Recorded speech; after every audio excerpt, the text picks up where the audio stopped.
Good morning. I'm Mary Beth Butler, and I came to St. Martin in the Fields in 2013. I'm involved in several ways here, including as the convener of the Christian Formation Commission. I'm a lector and an altar server when we're able to do that sort of thing. I lead morning prayer on Zoom once a week, and I'm a member of the Daughters of the King and the Prayer Shawl Ministry. Participating in the life of our church is very important to me. Another important area is stewardship. I first learned that big, weird word as a young person in summer camp at Camp Allen, the Episcopal camp of the Diocese of Texas. Camp Allen is located in the piney woods of north of Houston.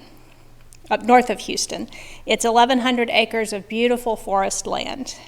Every time a new group of campers came in, the property's caretaker, Mr. Mel Brindley, would come and talk to us about the importance of stewardship, the proper care of the land. We should leave nothing, we should take nothing, and we should appreciate everything.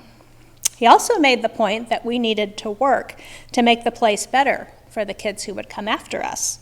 That's what stewardship is. Another one of the people who's taught me about stewardship in my life is a man named Pete Hammerly from a previous church home. Pete said to us, "Never let the plate pass you by." What he meant was that even if you had already sent in your check or your electronic payment to the church, when the offering plate came past you in the service, it was your opportunity to participate in the liturgical action of giving. One of the main things that I love about the Episcopal Church is our opportunity to participate through our bodily action in the liturgy.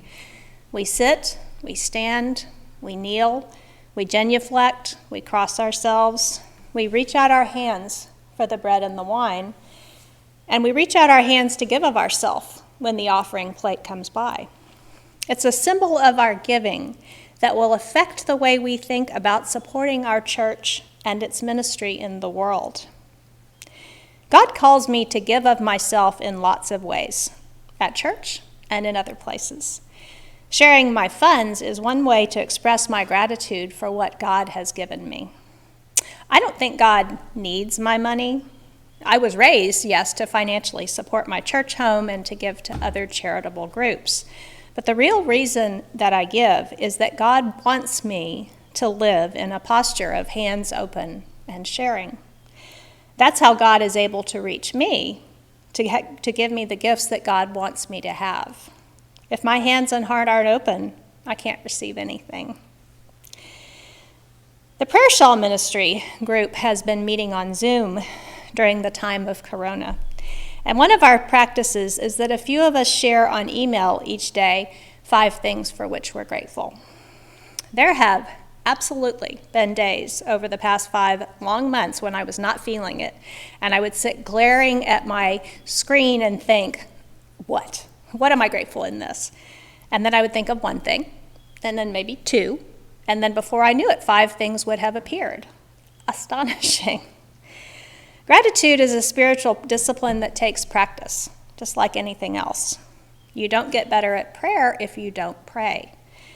You don't get more grateful if you don't think of why you're grateful. And you don't get better at giving if you don't give. Friends, don't let the plate pass you by.